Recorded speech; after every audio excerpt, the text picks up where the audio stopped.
La luz del pasillo, un programa rancio de libros.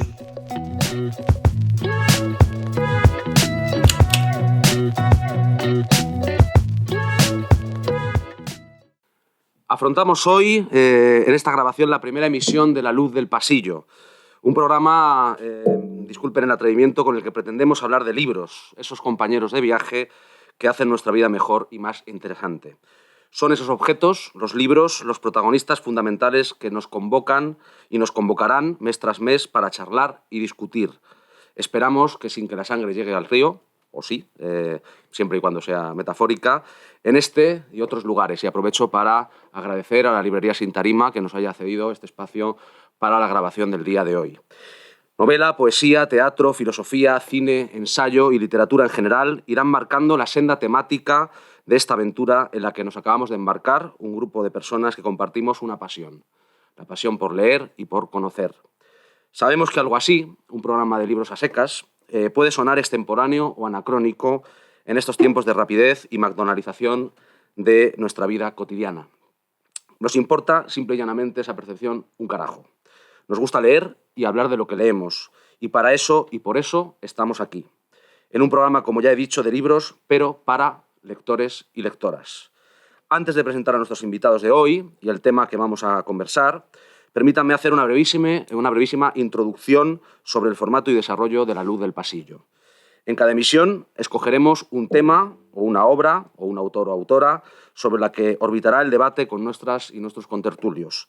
En ocasiones ampliaremos la cuestión con una entrevista a una persona que tenga una vinculación directa con el eje vertebrador del programa. Además, en los últimos minutos abordaremos dos secciones que serán permanentes. Por un lado, la biblioteca de Carballo y, por otro lado, la recomendación del lector, el librero recomienda, que luego explicaremos.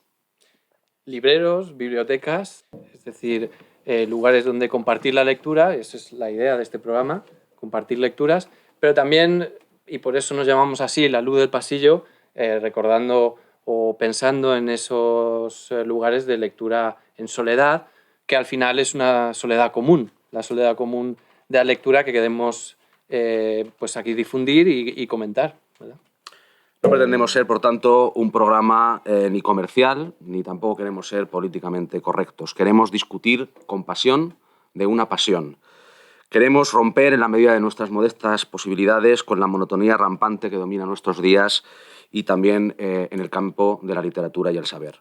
Antonio Antón, a mi derecha, y yo mismo, Álvaro Aguilera, seremos los presentadores y conductores a pesar de la falta total y absoluta de experiencia en estas lides. Confiamos en que perdonen nuestras muchas faltas y prometemos hacer lo imposible por no entorpecer el buen funcionamiento de cada edición.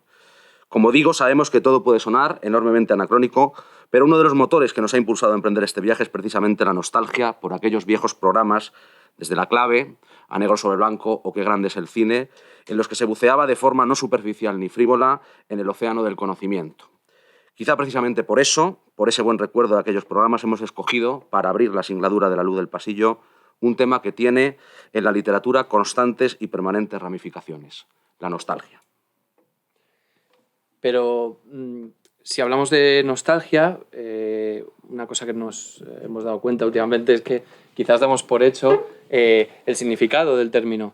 Está tan a la mano que acaba estando manoseado. Entonces, por eso me ha parecido que quizás antes de dar el paso y presentar a nuestros invitados, quizás me toca un poco poner palos en las ruedas y complicar un poco la historia o el pequeño relato que es este programa, al menos con lo que refiere a nostalgia, porque precisamente por estar tan a la mano, yo creo que quizás tenemos que alejarnos de ese sentido intuitivo con el que se ha manejado en debates, en redes sociales, en publicaciones recientes, y quizás alejarnos para ver quizás todos los lados de la cuestión.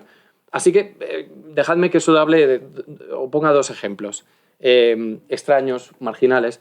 Uno es el de la antropología de la primera mitad del siglo XX, que hablaba de la fase liminar o las fases liminales en los ritos. Hablaba Arnold van Gennep y luego lo recuperó el antropólogo Víctor Turner, de esos momentos en los ritos, ¿no?, en el que los sujetos o colectivos que participan en el rito se encuentran a mitad de camino, no están ni más allá ni más acá. La sociedad o el individuo que pasa por el rito se ha quedado en un lugar entre medias, en un limbo. Un limbo que le desorienta y a la vez tiene un algo de familiar porque precisamente todavía está entre los suyos. ¿Qué pasa? Que el concepto de liminalidad ha evolucionado muchísimo en el último siglo y nos encontramos con que en las redes sociales, en Internet, ahora se habla, curiosamente, ya no de ritos, que es una acción, algo que pasa también en el tiempo, que ocurre, sino que se habla de espacios liminales, se habla de arquitecturas liminales. Hay muchos vídeos de YouTube, hay muchos artículos sobre las backrooms. ¿Y por qué os estoy hablando de esto? Porque cuando se describen en libros, en artículos, en vídeos de YouTube, ya os digo, se habla de los espacios liminales, el adjetivo que más aparece a la hora de describirlos es la nostalgia. Estamos hablando de los espacios liminales, son, por ejemplo, lo que antes otro antropólogo, Marcos G., llamaba no lugares, pero despojados aún de mayor humanidad y de mayor encuadre en el espacio y en el tiempo, ¿no? Son como un pasillo de una oficina abandonada, el hall de un hotel en el que no parece haber nadie o quizás sea las altas horas de la madrugada, espacios en los que se ve, hay algo de familiar y a la vez parecen también los escenarios más propios del cine de terror. Y sin embargo se habla de nostalgia. Esa era la primera cosa. Un primer extrañamiento de la idea intuitiva que tenemos de nostalgia. La segunda, más rápida, tiene que ver con un género musical que se puso de moda en la década de 2010, que es el Vaporwave. El Vaporwave coge elementos musicales y sonoros de culturas lejanísimas, de anuncios publicitarios japoneses de los 80, de artistas pop poco conocidos de Canadá, y conjugando todo eso crea unos artefactos sonoros que de nuevo se describen como nostálgicos, pese a que quien escucha ese género musical es una generación que ni vivió en Canadá en los 70-80 ni vio anuncios en directo japoneses. Con lo cual parece que esto de la nostalgia y el adjetivo nostálgico empieza a complicarse. Y eso era un poco lo que quería hacer para complicar este primer programa. Muy bien, pues muchas gracias, Antonio, por complicarnos el programa. Bueno, para hablar de la nostalgia en términos generales y para conversar sobre un concepto que yo creo que tiene, como he dicho antes, trabazón con todos los géneros literarios, con todos los campos del conocimiento y del saber, tenemos hoy a 4 invitados e invitadas que van a ser las personas con las que vamos a conversar sobre esta cuestión. En primer lugar, está con nosotros María Ángeles Maeso, que es licenciada en Filología Hispánica, profesora de Lengua y Literatura en la ESO, el bachillerato y en varios talleres de creación literaria. Ha participado en numerosas ponencias, cursos, congresos, encuentros de escritores varios, no me dedicaré a decirlos todos, y tiene una extensísima obra especialmente dedicada a la poesía, en el que hemos destacado Sin regreso, premio de poesía Jorge Manrique del año 1990, y el libro ¿Quién es Sé?, que es de reciente publicación en la colección Rayo Azul de poesía de Huerga y Fierro Editores. Como digo, María Ángeles Maeso es una poeta de larga trayectoria, de conocidísima trayectoria, y yo quería empezar, María Ángeles, en primer lugar, por supuesto, dándote las gracias por estar aquí con nosotros en este primer programa. Quiero daros las gracias a todos por este atrevimiento y preguntarte, yo creo que si hay un género literario por excelencia que utiliza la nostalgia como uno de sus instrumentos fundamentales es la poesía. Aunque evidentemente yo creo que en concreto tu poesía no es especialmente nostálgica, es una poesía muy, muy combativa, muy del presente, muy social, pero sí quería preguntarte qué papel crees que juega la nostalgia en tu obra en particular y en la poesía en general. Bueno, en la poesía en general juega mucho papel, y ha dado grandes poetas, ¿no? Como Rosalía de Castro, por ejemplo, ¿no?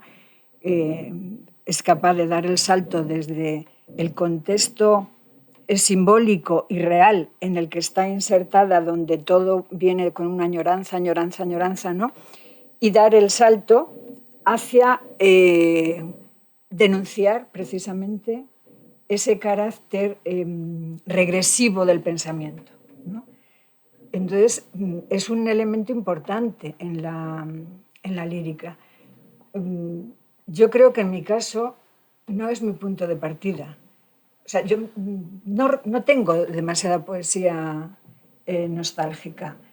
y procuro no entrar en esa trampa de cualquier pasado fue mejor, ¿no? Que en definitiva es la nostalgia. Eso no tiene nada que ver con que constantemente estemos alimentándonos de escritores del pasado, ¿no? Yo digo, lo dejo ahí. La nostalgia me parece, habitar en la nostalgia es un camino fácil que le viene muy bien al mercado para vender todo lo que sea, porque todo se queda obsoleto en unas horas y el almacén que estaba lleno hay que aguardar un tiempo que esté encerrado para luego venderlo más caro, ¿no? Eso sucede exactamente igual con los libros, con autores que nos recomiendan porque el mercado también tiene que rular con novedades constantemente y entonces cuando no hay tantas novedades desentierran algo que tampoco nos dice nada a nadie, ¿no?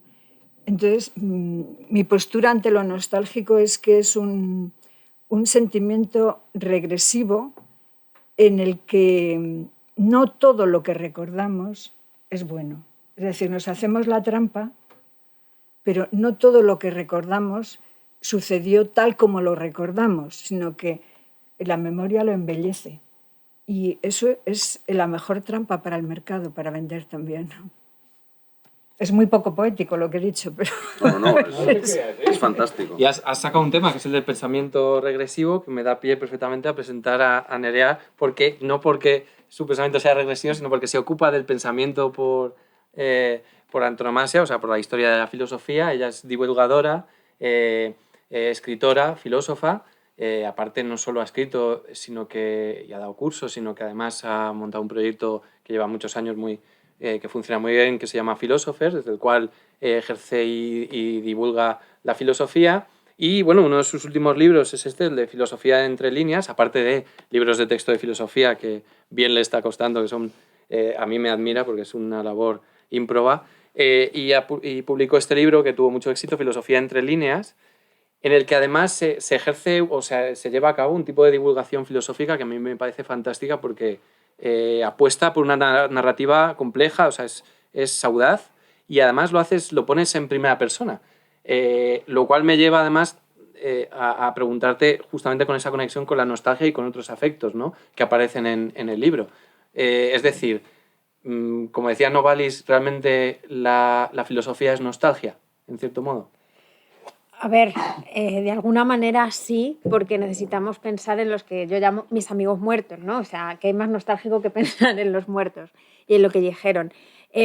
Los necesitamos, pero no para quedarnos ahí atrás, ¿no? Para mirar hacia adelante. Y yo una de las cosas que he hecho es hablar también en primera persona, porque creo que la filosofía tira poco de la emoción. Y eso es uno de los fallos grandes que le veo a la filosofía. Y en ese sentido sí que tengo partes en las que hablo de nostalgia, ¿no? Cuando hablo de mi época adolescente y de época de la universidad, que creo que a la mayoría, no sé, les tenemos como en un tesorito, ¿no? Y creo que la nostalgia puede ser un buen recurso estilístico, ¿no? Y cualquier cosa en exceso es mala, eso ya lo dijo Aristóteles. Entonces, partiendo de que los excesos no están bien y que el mundo actual se está aprovechando de nuestra emocionalidad, creo que nosotros también tenemos que aprender a eso, ¿no? A tratarnos como seres humanos y seres emocionales. Y bueno, si la nostalgia puede llegar a ser bonita, ¿por qué no usarla, ¿no? ¿Por qué no aprovecharte de lo bello de la nostalgia para hacer el mundo pues, más amable, ¿no? Porque eso, como habías dicho tú, ¿no? La memoria embellece, pues embellezcamos también el pensamiento y todo lo que nos rodea. Porque para eso está el mundo, para hacerlo bonito.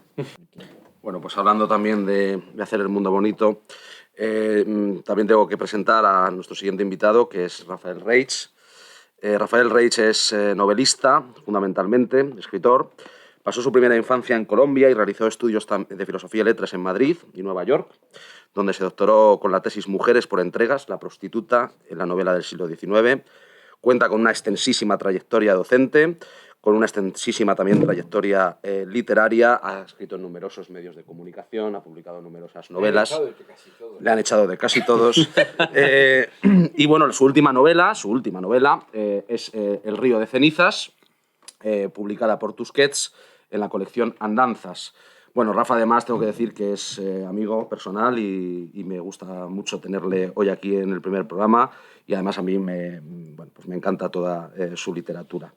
Yo creo que si se conoce un poco la obra de Rafa Reig, y especialmente quizá en las últimas novelas, hay un acercamiento constante al pasado, a la mirada hacia atrás, Para morir iguales, el propio El río de cenizas. Y quería también, pues un poco como hacíamos anteriormente con María Ángeles, era un poco ver qué relación tiene tu obra, sobre todo tu obra reciente, con la nostalgia, y cómo crees tú que la nostalgia puede influir en la narrativa más clásica, en la novela, como un instrumento de trabajo también para el escritor. Yo estoy totalmente en contra de la nostalgia, como filólogo. Porque, bueno, la nostalgia es como la lumbalgia, o como eso, es una inflamación de algo. Pero de algo... ¿De qué? ¿De qué? ¿Del pasado? No. Del futuro. Toda la nostalgia es del futuro. Tenemos nostalgia del futuro, no del pasado. Yo la nostalgia del pasado creo que no tiene sentido. Es una idiotez. Pero seguimos teniendo nostalgia del futuro. Y en el fondo, y voy a intentar ser breve, en el fondo, ¿de qué tenemos nostalgia? De la muerte. Estamos siempre con el hígado inflamado, con la lumbalgia, con la cefalalgia y con la nostalgia por el futuro. Que sabemos cuál es, ¿eh? Todos sabemos cómo termina esto. Esto no tiene otro final. Y entonces tenemos una gran nostalgia del futuro, es decir, de la muerte. Estamos siempre pensando en cómo va a ser el futuro. Eso es lo que nos preocupa. La nostalgia del pasado es una cosa para novelistas prustianos. ¿Verdad? Yo no, a mí eso no. Yo tengo nostalgia del futuro, como todos los adolescentes. Habéis citado a Novalis y yo, bueno, también soy un poeta a mi manera. He escrito solo un poema en mi vida. Pero me ha valido ya de sobra, ya con eso ya me doy por satisfecho. Y siempre... A ver, ¿qué queremos todos? Que todo el mundo nos quiera. ¿Cuándo te quiere todo el mundo? Cuando te mueres. Entonces, ¿qué queremos? Morirnos para que todo el mundo nos quiera. Porque cuando alguien se muere, se vuelve una persona maravillosa. Yo quiero volverme una persona maravillosa. Pero no quieres morir, Rafa. Tengo algo de nostalgia por la muerte. Solamente. Porque la nostalgia del pasado... no me estoy extendiendo mucho, acabo ya. La nostalgia del pasado es simplemente, en mi opinión, la forma de corregir el pasado. Intentamos recordar el pasado, tenemos nostalgia y nos lo inventamos y lo corregimos. Y decimos, esto ha sido así. Y no ha sido así.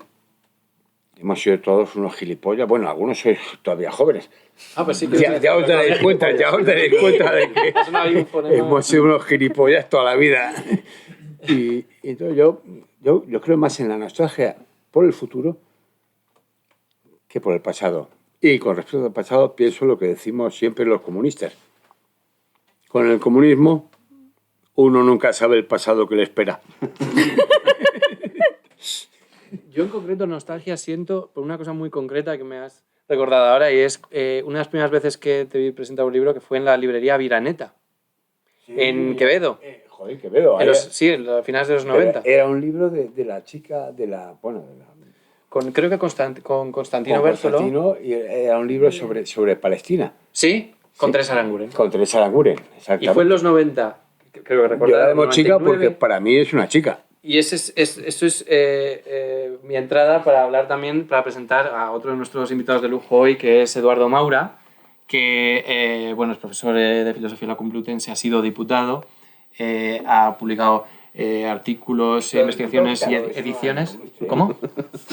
Eso es Martín del Toro. Lo de debut. Sí, bueno, Quítalo, ninguno somos perfectos, ¿verdad? Bueno, pero ha llevado una vida honrada hasta ahora. Hasta ahora, pero y Eduardo, al que voy a tutear, como a todos vosotros, os vamos a tutear hoy, pero has publicado también investigaciones y has editado a autores como Walter Benjamin, como Adorno, como hace poco creo que publicaste un artículo sobre Freud y Adorno, si no me equivoco.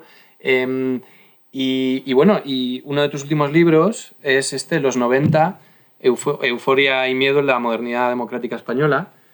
Y quería justo enlazar con esto, con la década de los 90, porque, bueno, supongo que la nostalgia se declina en muchas, ¿verdad?, haces temporales, pero es curioso que los 90, quizás por una cuestión de que sea una generacionalmente esté más cercana, o se sienta más cercana, pero es verdad que es un objeto también de nostalgia. Y me parecía interesante preguntarte cómo es que elegiste esta década y cómo operas, y si opera la nostalgia políticamente ahí y también filosóficamente.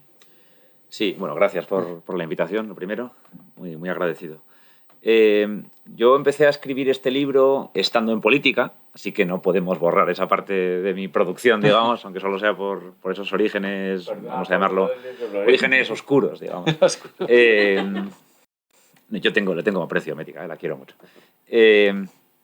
Empecé a escribir ese libro estando en política porque sentía una sensación vaga, pero que bueno, se fue haciendo más o menos definida, que es la sensación de que todas las metáforas políticas con las que mirábamos lo que estaba pasando en 2015, 2016, 2018 incluso, cuando se publicó el libro, eran metáforas que salían de la misma fuente, y la fuente era la transición española, los años 70 finales, principios de los 80. Y yo pensaba, bueno, algunas metáforas están más logradas que otras. Me refiero a metáforas como segunda transición, que sonaban en ese momento, metáforas como nuevos pactos de la Moncloa, que pronunció en un momento dado el presidente del gobierno, metáforas que tenían que ver con los 70 y con los 80. Y yo pensaba, bueno, bien, no hay ningún problema con esto, pero según avanza uno en eso que yo llamo en el subtítulo del libro la modernidad democrática española, van desapareciendo esas metáforas y parece como que se va vaciando de contenido el tiempo. Los 70 están muy llenos de política, son años calientes, y de repente los 80 se van enfriando y los 90 ya son años fríos en los que parece que ya todo está hecho, ya es simplemente inercia, ¿no? La democracia española está en una fase inercial ya, pasan cosas, como no van a pasar cosas, hay actualidad, pero no hay contenido, no es una década caliente. Yo, sin embargo, recordaba los 90 de otra manera. Lo recordaba, tenía una experiencia de los 90 como una década muy constituyente. Tan constituyente como la década de los 70. Quería, de alguna manera, entender por qué, sin embargo, parecía que sobre los 90 no había nada que decir. ¿Qué ha pasado?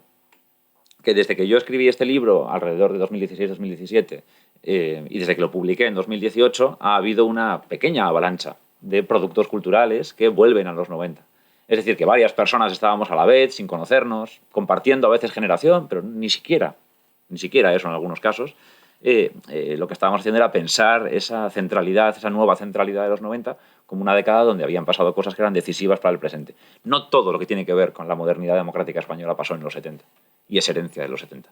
También han pasado cosas en los 90 de las que somos herederas y herederos, y las estamos pensando ahora. Series como Veneno, por ejemplo, ¿no?, en el ámbito del audiovisual, pero también otras obras, El año del descubrimiento, por ejemplo, también en el audiovisual, en este caso documental, novelas y otros artefactos culturales que han trabajado con los 90 como materiales. Yo creo que estábamos haciendo la misma operación más o menos todas las personas. ¿Significa esto que estamos de acuerdo sobre los 90? No, obviamente, pues Feria es un libro que habla de los 90 también y no dice cosas muy parecidas a las que digo yo o a las que dice Luis López Carrasco en El año del descubrimiento.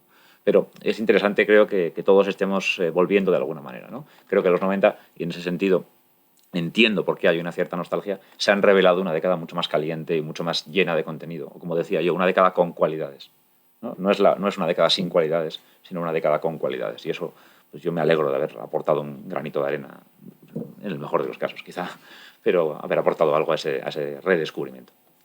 Precisamente en esa... Bueno, a mí me ha recordado una cosa que ha dicho María Ángeles y que luego a un verso de Benedetti, ¿no?, que decía: no nos confundamos, la infancia puede ser un paraíso perdido, pero también puede ser un infierno de mierda. En esa especie de reconstrucción de la infancia como un lugar al que volver, la nostalgia que siempre se constituye como el lugar desde el cual, a mi juicio, lo que hacen es decirnos que no pensemos en el hoy ni en el futuro, ni siquiera con visión a la muerte, para que nos contentemos en hacer revisión del pasado. Y sobre eso precisamente quería plantear, y también muy al hilo de lo que decía ahora Eduardo. No sé si supongo que nos hemos fijado todos y todas en que en los últimos años ha habido una especie de florecimiento, sobre todo en el mercado audiovisual, de 80sme otra vez, 90me otra vez, donde estabas entonces, programas, la tele de mi vida y este tipo de programas que hacen una revisión de nuestro pasado, que glorifica nuestro pasado y que lo vive desde la nostalgia de un tiempo maravilloso y lleno de alaracas, ¿no? Y la pregunta que yo quería trasladaros es si no pensáis, que si no lo pensáis, pues mucho mejor, porque así habrá más polémica, que el pasado, o sea, que esa visión nostálgica del pasado es un instrumento del sistema para adocenarnos y sobre todo que no pensemos en el hoy y en el mañana, que estemos todo el rato buscando ese tiempo pasado que fue mucho mejor y sobre el que construir nuestra cotidianidad, ¿no?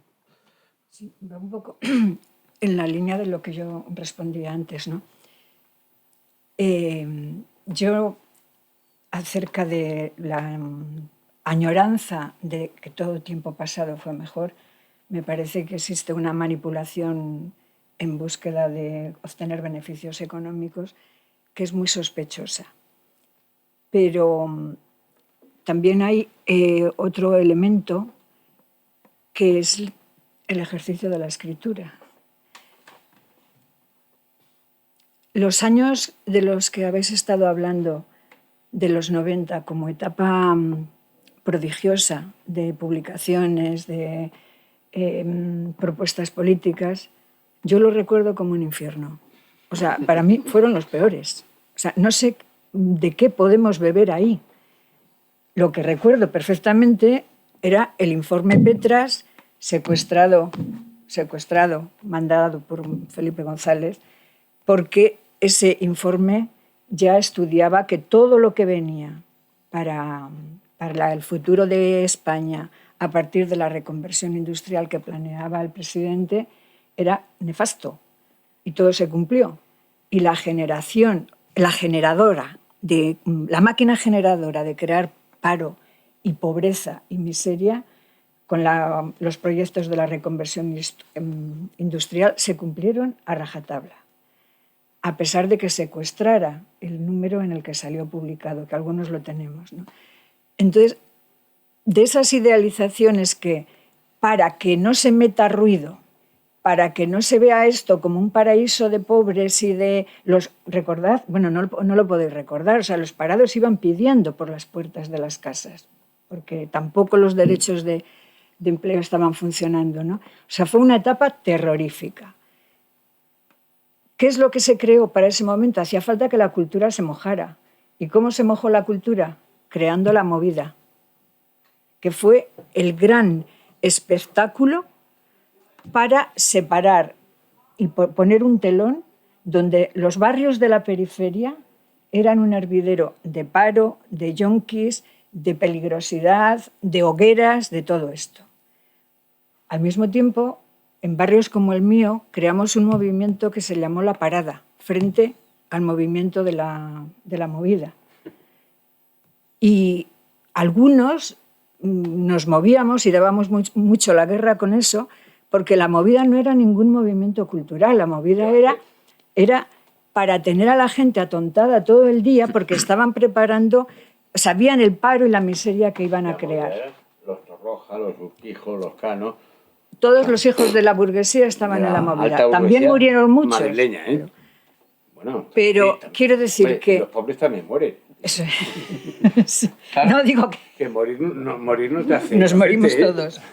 Pero a ver, pero Rafa, idealizar ese momento para mí me parece un pecado mortal. No deja de ser el cambio de la pero quienes no vivimos ahí, nos ha llegado la música, sí que nos ha quedado un legado. Es igual que los punkis y todo el rock and roll. Pues si lo piensas, nació todo de una época bastante turbia y horrorosa, y la mayoría se iban muriendo como moscas porque había mucha droga, pero yo adoro el rock and roll. O sea, más barata.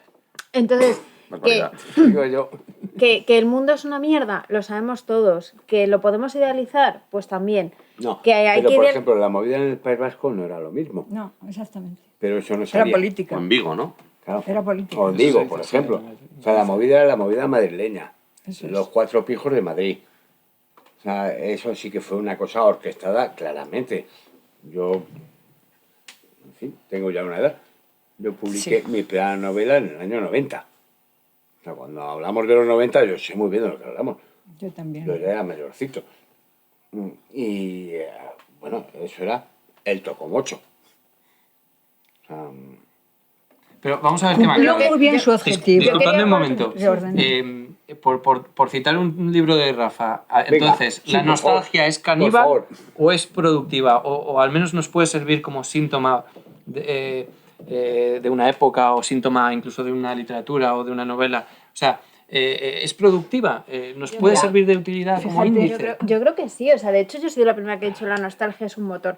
Y aparte, en este momento en el que si miramos hacia adelante nos dicen el mundo se va a acabar y todo se va a ir a la puta mierda, el único espacio que nos dejan, o sea, todo es distopía, todo mal, ¿vale? El único espacio que se nos está dejando para que algo nos ilumine es la nostalgia, es el único espacio amable que nos dejan.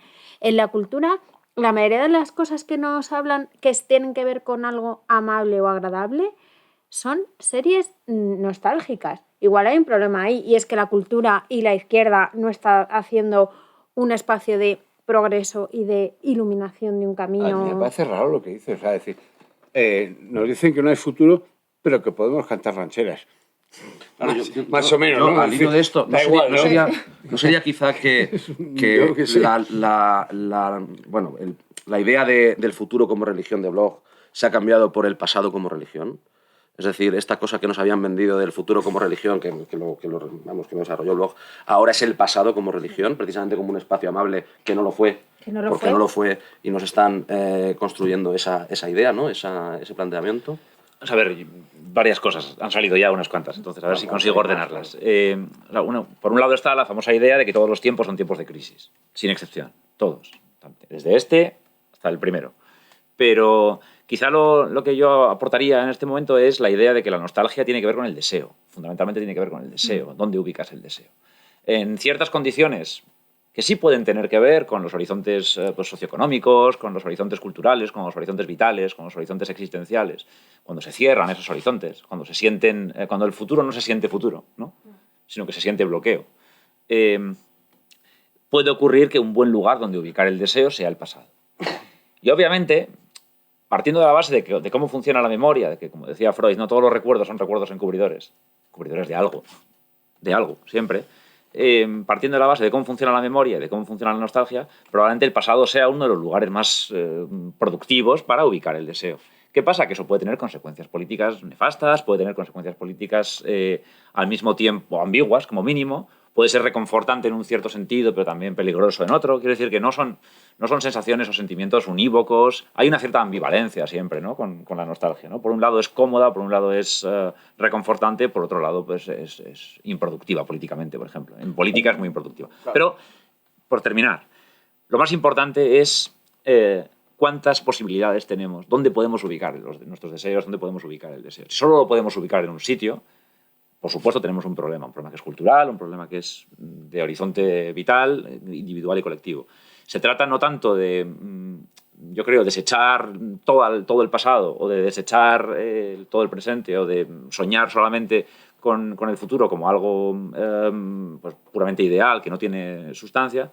Yo creo que se trata más bien de diversificar, que podamos poner el deseo en diferentes lugares, que podamos poner los deseos en plural en diferentes lugares. Algunos de ellos, ¿por qué no?, pueden venir del pasado para echarnos un cable, para darnos una pista, para recordarnos algo que hicimos mal, para, de alguna manera, trabajar mejor hoy para mañana y ser más felices en última instancia, ¿no? O sea, que yo no desecharía en ningún caso tampoco radicalmente o integralmente, digamos, todas las operaciones que tienen que ver con el retorno al pasado o con la nostalgia.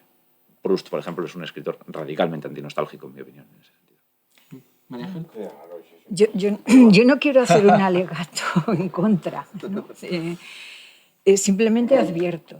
O sea, que creo que la nostalgia te recrea en un momento del pasado al que intenta sacarle punta.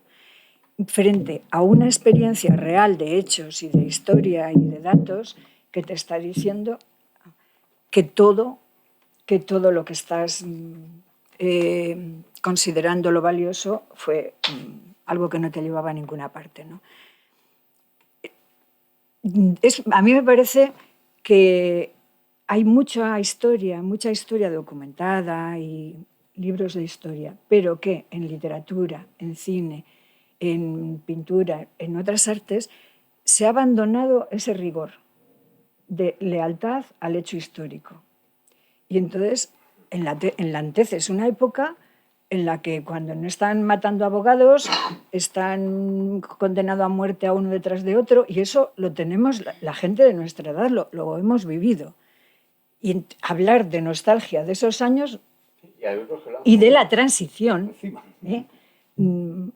a mí no me ayuda, no me ordena la cabeza, porque Pero fíjate... Es que no se tiene nostalgia de los hechos, no se tiene nostalgia de los hechos, sino de las construcciones. La memoria es una construcción y la nostalgia es otra construcción. Es la construcción de algo con elementos, con ingredientes del pasado. Pero yo creo que no son los hechos de lo que se tiene nostalgia.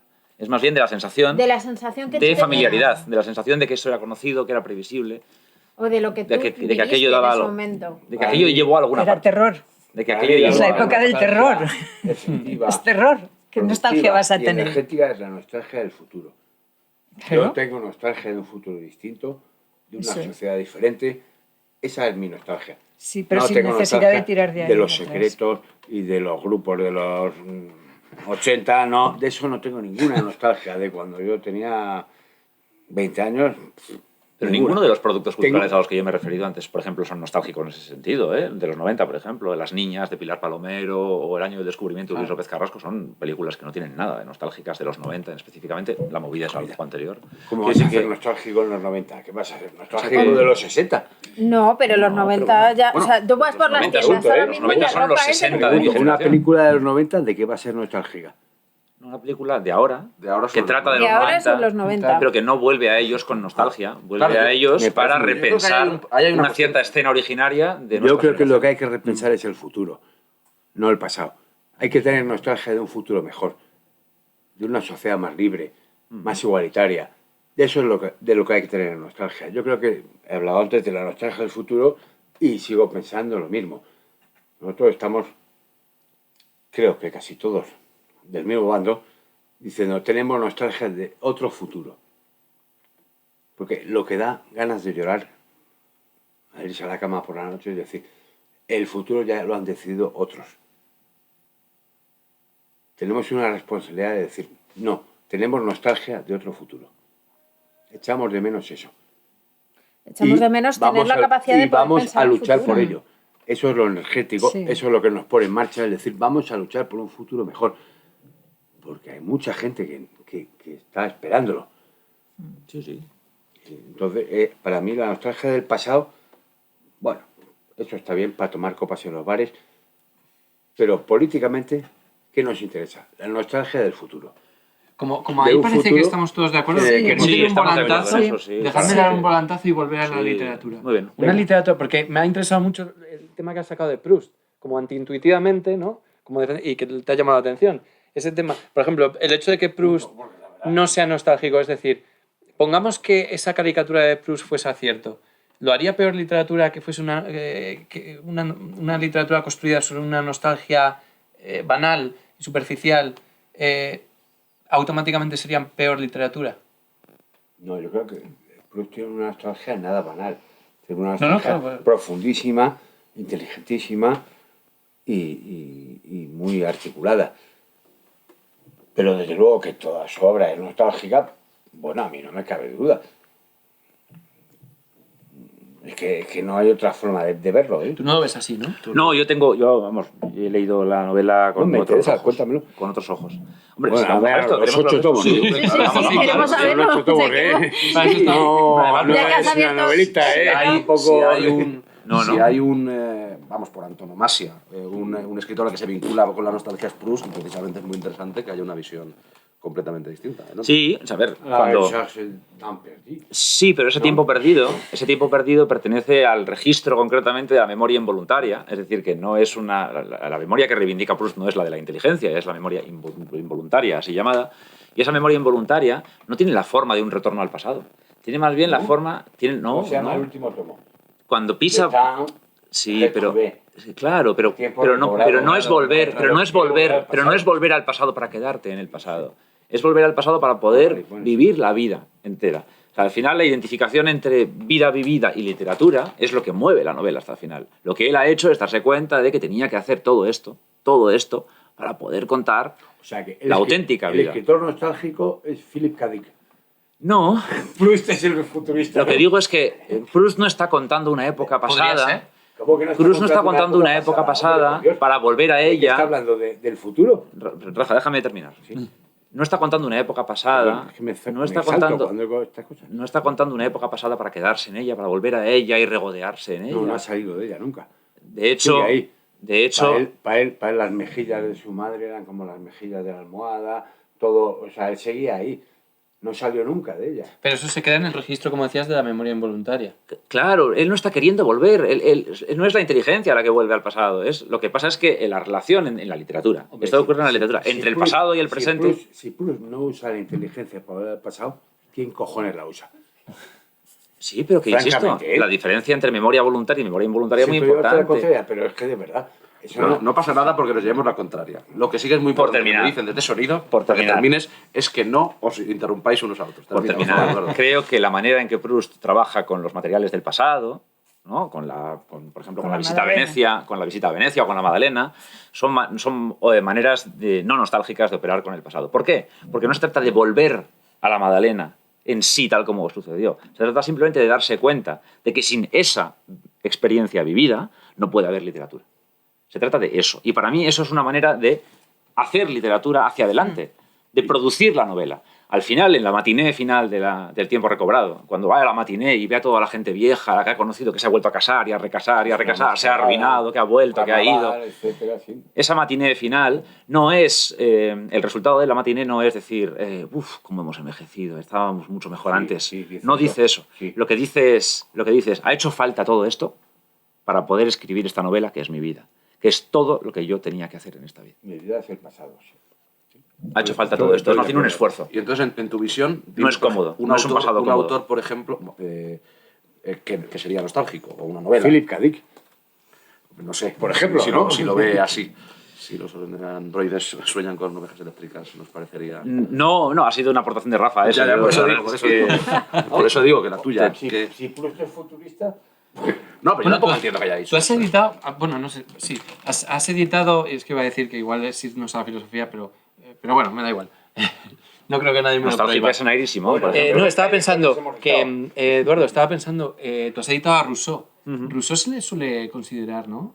O se suele aplicar esa categoría, ¿no? La de nostalgia a sus textos, el Emilio, ¿no? Sí, Bueno, puede ser que tenga una dimensión nostálgica, sí, pero no lo veo Claro. tampoco el más nostálgico, pero una novela nostálgica por antonomasia o un planteamiento nostálgico del presente es el de Ana y Simón, por ejemplo, Sí, sí. en Feria. Eso es ser nostálgico, es considerar que estamos en una época de caos, en una época de, de disgregación de los vínculos y que hay que volver atrás porque es allí donde los vínculos eran sólidos. En el pasado los vínculos eran sólidos. Ahora estamos en una época en la que no podemos Ese tener es un esos pasado en vínculos. el que la autora se quiere Quiere quedar. volver a dar Quiere un paso volver- atrás. Proust no da un paso atrás en toda la novela. Proust hace otra cosa. O sea, ¿a ti te parece Ana que, por Iris sí que hace ejemplo, un Feria paso sería atrás. un caso de... Sí, sí, es de yo los no que he se leído quieren, esa quieren novela, volver no puedo y hablar de quedarse. Proust, Son muy puedo hablar, diferentes, pero claro, son muy de diferentes, Simón claro. no. Pero por poner un contraste que quizá para quienes nos vean pueda ser útil, ¿no? Sí, sí. Yo creo que eso, la nostalgia, lo que decía antes, ¿no? La puedes usar para quedarte, que ese sería el exceso, de pensar que ese es el sitio al que hay que volver, pero también la puedes pensar como una especie de paso para echar para atrás, para echar la carrera hacia adelante. Y es, vamos a mirar qué dijeron los señores muertos de antes que nos puedan servir para avanzar hacia adelante, hacia un mundo mejor, ¿no? Hacia un mundo con verdaderos horizontes. Lo que pasa es que que creo que el mundo nos está dejando que nos quedemos atrás y atascados. Hombre, yo, Que está ganando. si hablamos de literatura, o sea, yo creo que la nostalgia sí ha sido siempre un motivo literario. Siempre.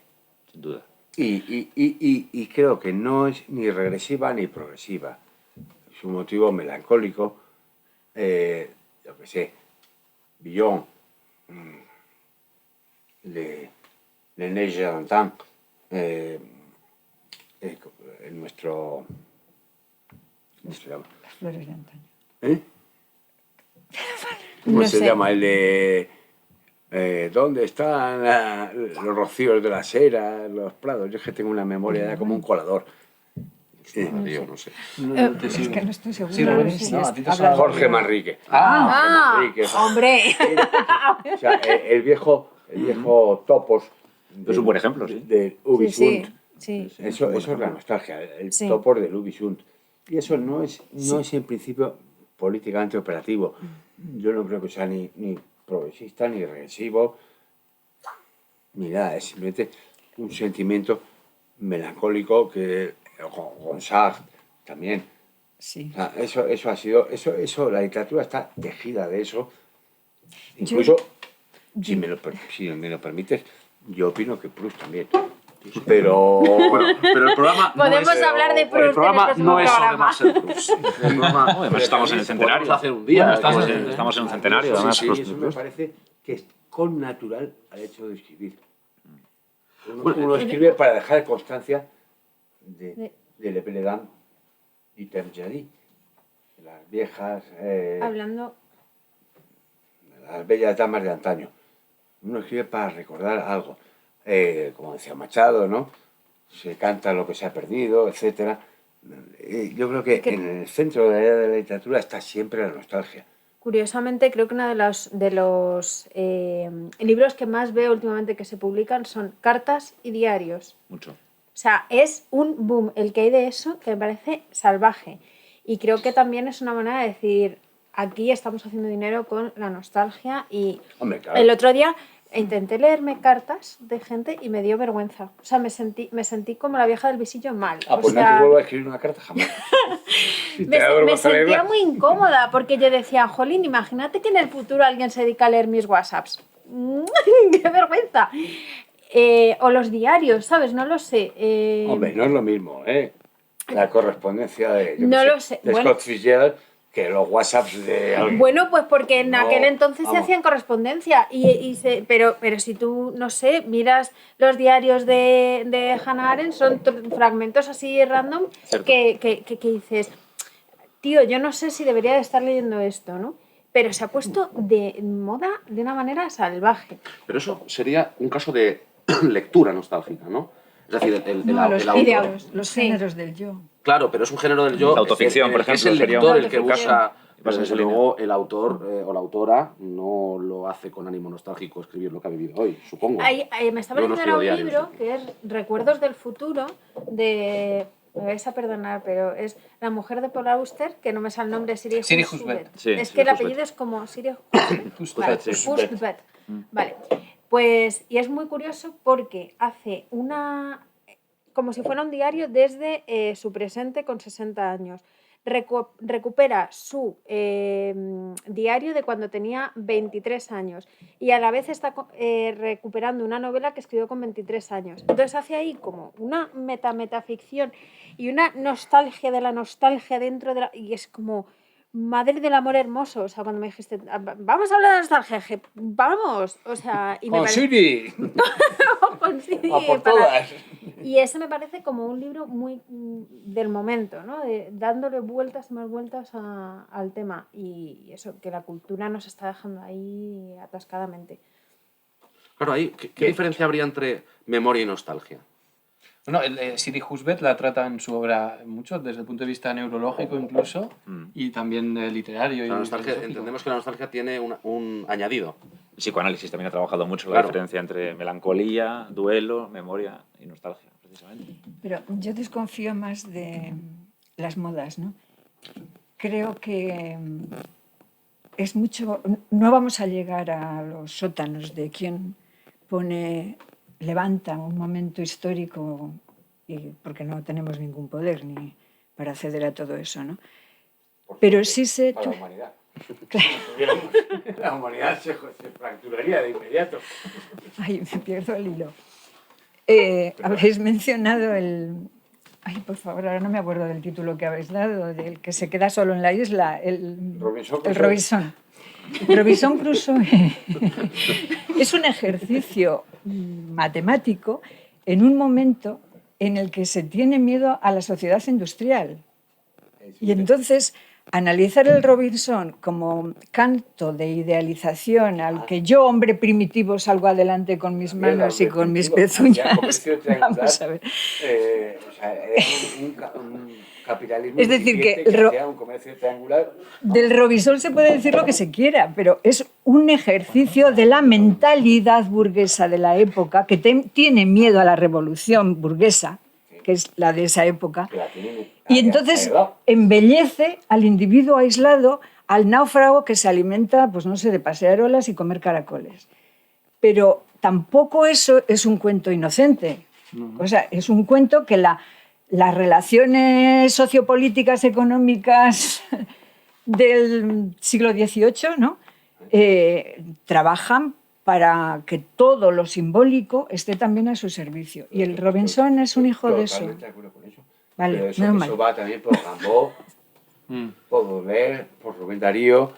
Sí, también. Todo, igual que en las vanguardias. Como arte puro. Sí. Es decir, estamos en contra de la sociedad capitalista y la poesía tiene que mantenerse aparte, etc. Esto, vamos, es sabido, ¿no? Bueno, desde luego, totalmente de acuerdo. Desde luego, yo creo que la literatura, digamos, del yo o de la búsqueda del arte puro o de la búsqueda de una especie, yo creo que también que tenía un elemento casi de salvación personal, de la idea del Parnaso, ¿no? Como el eje sobre el cual la aspiración del escritor se constituye, es la que preside, hasta muy entrado el siglo XX, a gran parte de los escritores, sobre todo de Francia, fundamentalmente. Bueno, en España ha habido unos también, unos cuantos. Los revolucionarios franceses. Efectivamente. Eran nostálgicos de Roma. Efectivamente. El Renacimiento era nostálgico de la antigüedad. Tenían el socialismo utópico. Grandes, Yo soy nostálgica de los griegos. Grandes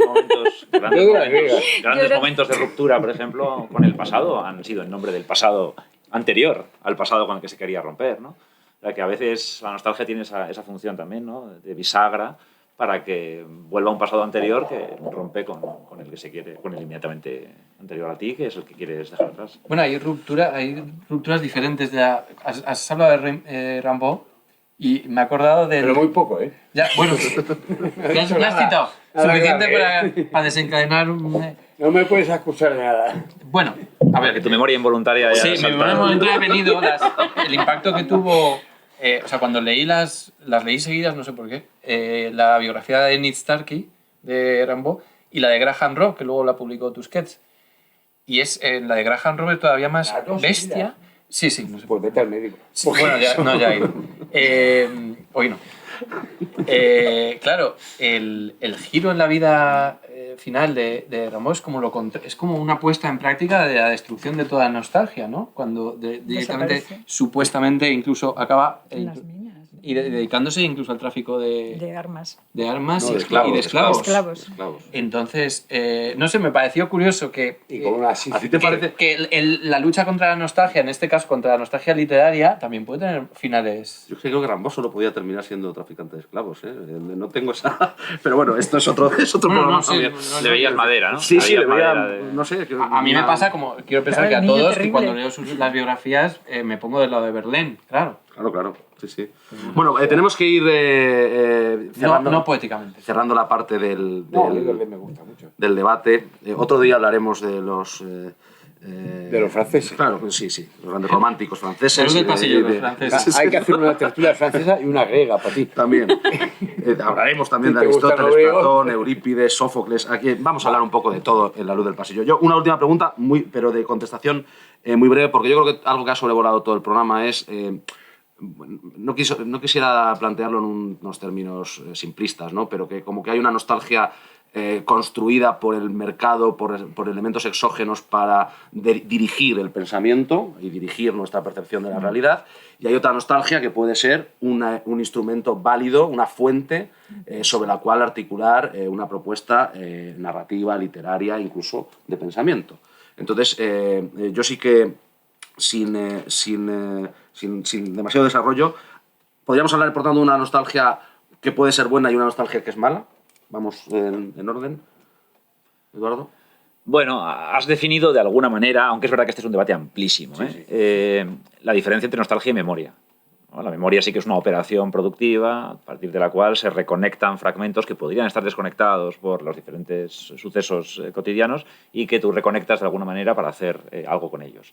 Y la memoria es importante, sin duda, para el futuro. La memoria es importante para operar productivamente en el presente. No me cabe ninguna duda.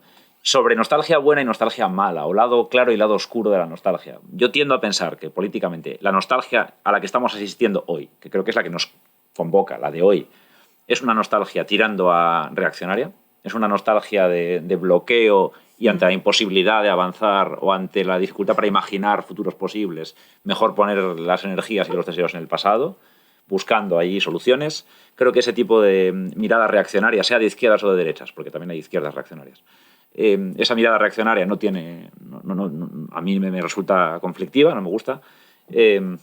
Y luego creo que, sin embargo, también es interesante pensarla hasta el final para poder comprender qué está moviéndose ahí, qué está en juego ahí. No hay que descartarla como irrelevante o como superflua. No es una nostalgia superflua. Es una nostalgia compleja, es una nostalgia que tenemos que comprender precisamente para poder dotarnos de una alternativa.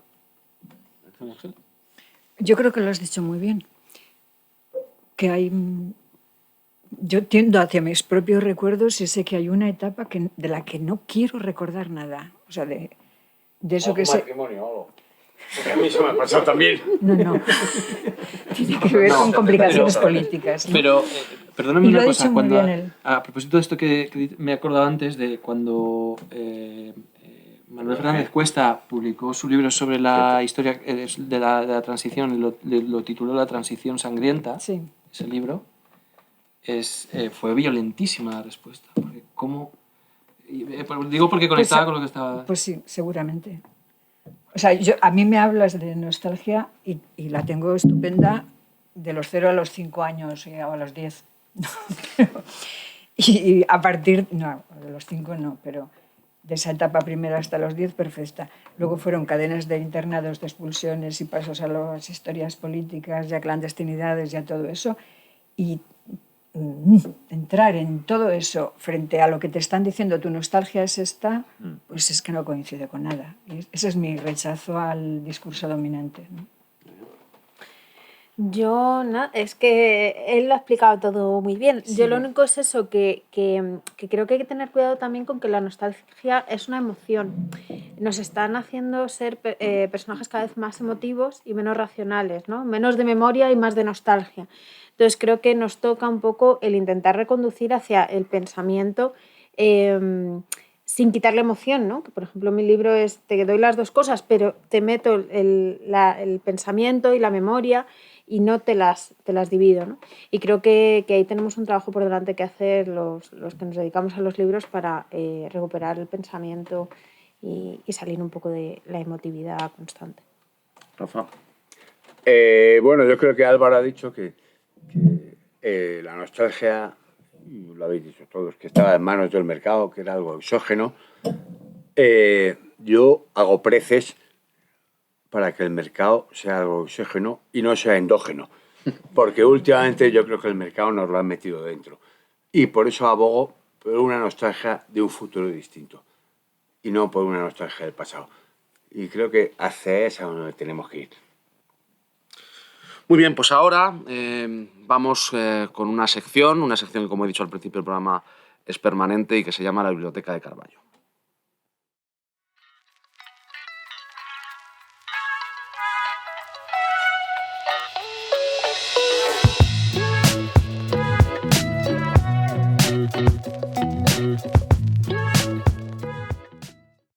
Bueno, pues esta sección consiste básicamente en rememorar los pasajes de uno de los mejores novelistas, por lo menos a juicio del equipo de este programa, de toda la literatura española, Manuel Vázquez Montalbán, y uno de sus personajes, si no el personaje más carismático de toda su obra, que es Pepe Carballo.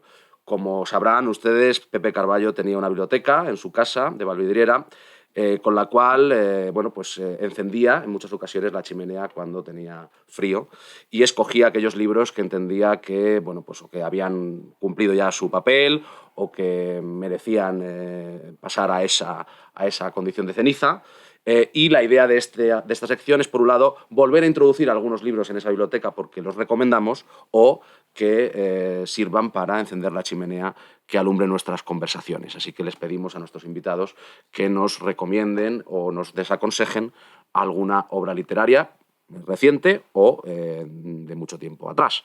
Vamos a empezar, si os parece, de derecha a izquierda.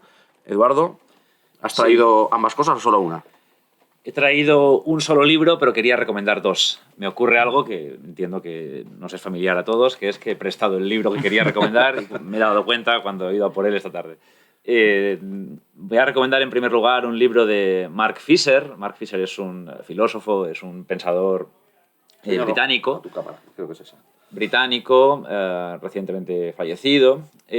Su libro Los fantasmas de mi vida es un libro donde él plantea el problema de la cancelación del futuro, lo que él llama la lenta cancelación del futuro.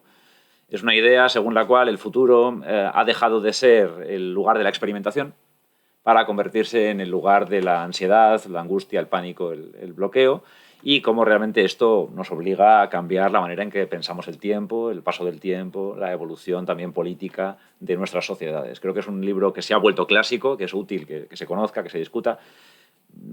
Otro día podríamos hablar de sus límites. Hoy solamente creo que merece la pena recomendarlo como clásico contemporáneo. El otro libro que quería recomendar es una novela de Eva Cruz, publicada también este año en Alianza de Novelas. Se llama 20 años de sol.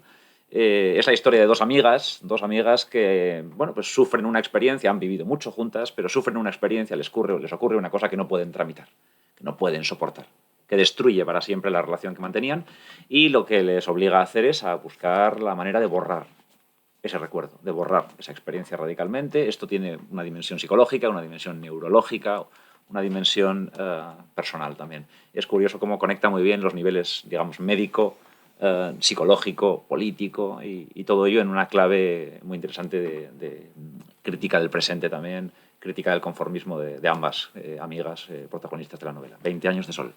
No desaconsejas. Aconsejo a ambos. Vale. María Ángeles. Voy a aconsejar...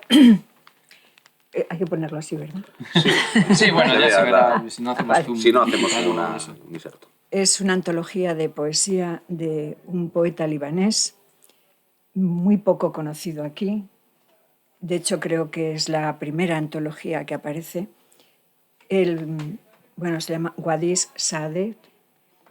Es la segunda generación del gran Darwish, de la generación que todos conocemos, ¿no?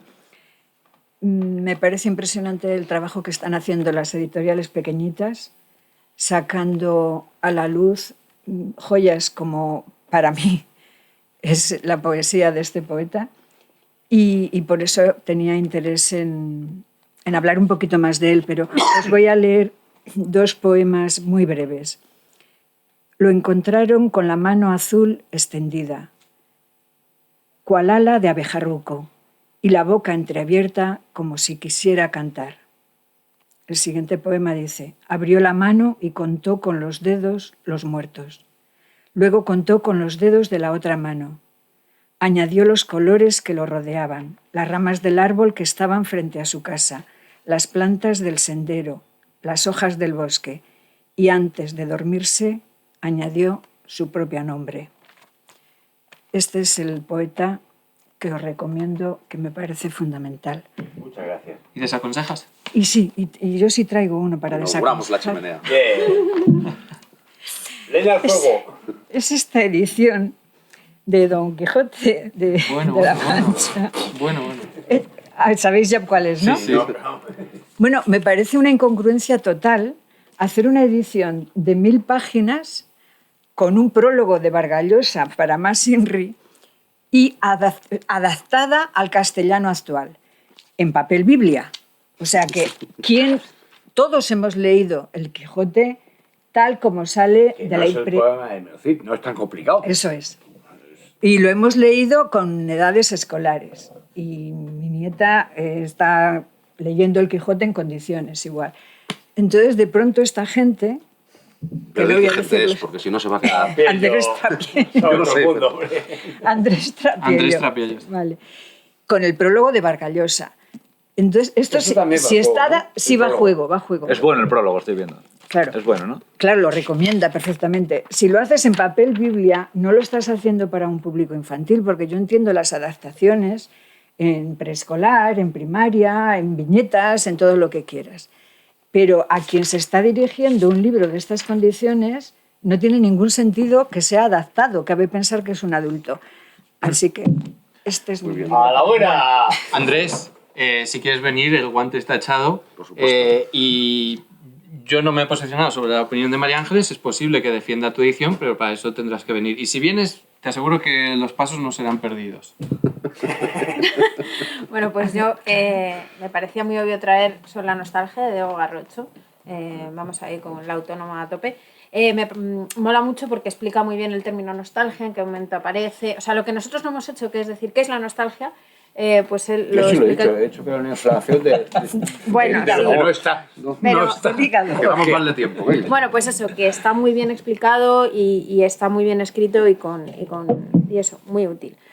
Luego he traído un cómic, porque también tiene que entrar en los libros. Y este de Historias del Barrio me gusta mucho porque, bueno, pues vuelve a los 80 y tiene un punto de nostalgia, ¿no? Con el que puedes compartir. ¿Quién es el autor? Gaby Beltrán y Bartolomé Seguí. Muchas gracias. Y tiene ese punto en el que te sientes identificado con el personaje y recuerdas el boli Bic y la cinta y cosas muy chulas, pero no olvida los hechos, ¿no? No olvida el entorno en el que estaban esos personajes y bueno, pues tiene ese lado agridulce, ¿no? Y luego... Están publicados en Alianza Editorial y en Astiberri. En Astiberri. Para que digamos la editorial, porque si no, los Caja Negra y Badir Sadeh en El Perro Malo. El perro malo. Vale, y yo luego, esto no es exactamente para la hoguera, es para decir qué tipos de libros hay que echar a la hoguera, ¿vale? Y este es un tipo de libro de un ensayo que sí que mola, porque, bueno, pues tiene esa parte como personal, tiene una parte de literatura, tiene rock and roll. ¿En cuántos ensayos se encuentran hoy en día al autor diciendo, hey, vamos a poner a los suaves un rato? No sé, me cuesta muchísimo leer ensayo y creo que, bueno, pues habría muchos ensayos que echar a la hoguera. Y es Y ese no lo echarías. ¿Quieres decir? No, este es como ejemplo de los que no, El que de es de David, los ¿no? pocos. ¿Has dicho el autor? David Sánchez. No, David David Usanos. Sánchez Usanos a 3 versos del final. siglo XXI. Acá. Rafa, Rapidito. Yo, a Luis García Montero, 1 año y 3 meses. La última vez que yo vi a Luis y a Almudena juntos, creo que fue contigo, sí. en una boda, En la tuya, concretamente. la mía concretamente, y en Cercedilla, y la verdad es el tipo de libro que yo tendría que odiar. Me ha conmovido y me ha encantado. Yo lo recomiendo a todos. Está en... Está en Tusquets. Tusquets, 1 año y 3 meses y 3 días.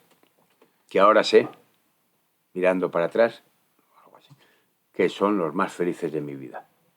Y luego, para la hoguera, había traído este libro, que se lo merece totalmente. No puede ser. El suyo. ¿El suyo? Esto ha cometido todos los delitos que hemos dicho, Bien.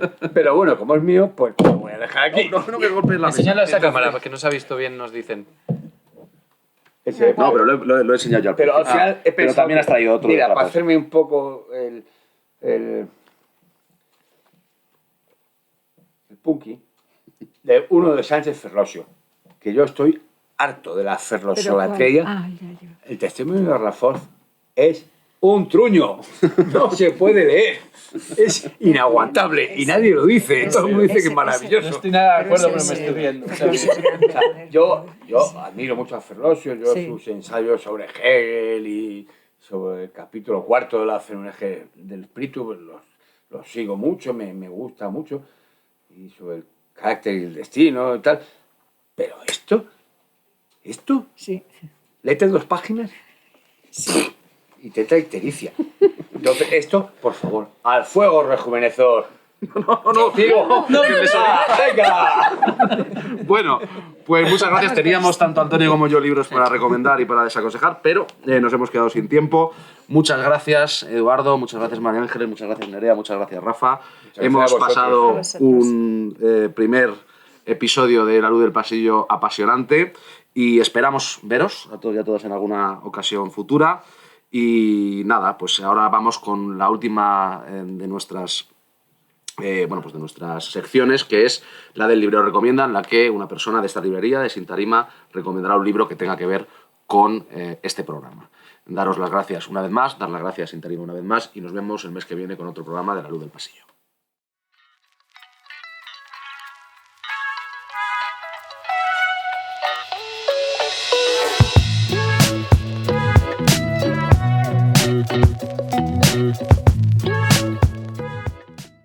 Hola, soy Benito, trabajo en la librería Sin Tarima de la calle Magdalena 32 en Lavapiés y quería aprovechar para recomendaros un par de libros. He pensado recomendaros 2 libros que andaban un poco perdidos estos últimos años y que ahora, de una forma u otra, podemos volver a descubrir. El primero es esta novela. El autor es argentino, Roque Larraqui, lo ha recuperado la editorial Fulgencio Pimentel, llevaba muchos años agotado. Cuenta lo siguiente, es el diario de un doctor que trabaja en un sanatorio psiquiátrico cerca de Buenos Aires a principios del siglo XX. Y va contando que de repente el director del hospital convoca a todos los médicos para hacerles una propuesta bastante delirante. Dice que ha leído en un tratado de la época de la Revolución Francesa que un médico de entonces afirma y sostiene que cuando la cabeza es guillotinada mantiene unos 8 segundos de conciencia. Este director del hospital les propone a todos los médicos hacer un experimento que tiene mucho que ver con eso. Todo se va complicando, todo se va volviendo cada vez más delirante y es muy divertido. A la vez este médico también cuenta sus amores imposibles por la implacable jefa de enfermeras del hospital. Es una delicia. El segundo que os quería recomendar es este libro, El responsable de las ranas. Anagrama lo publicó en el año 1990 y lo mantiene afortunadamente en catálogo. Cuenta la historia de alguien que trabaja de forma como muy a la sombra en una pequeña editorial de medio pelo, haciendo trabajos imposibles, pero que quiere tener una vida idealista, romántica. Y un día, viendo la televisión, se enamora perdidamente de una escritora y se lanza y le propone huir juntos fuera de la ciudad, fuera del mundanal ruido, e inventarse una especie de vida maravillosa, romántica y bucólica. Y a partir de ahí empiezan los problemas. Está escrito maravillosamente bien, con un estilo que parece como muy ligero, pero te va dejando cargas de profundidad. Eso es todo. Creo que lo podéis divertir. Os podéis divertir muy bien con los dos. Leed estos u otros libros, pero seguid leyendo, por favor.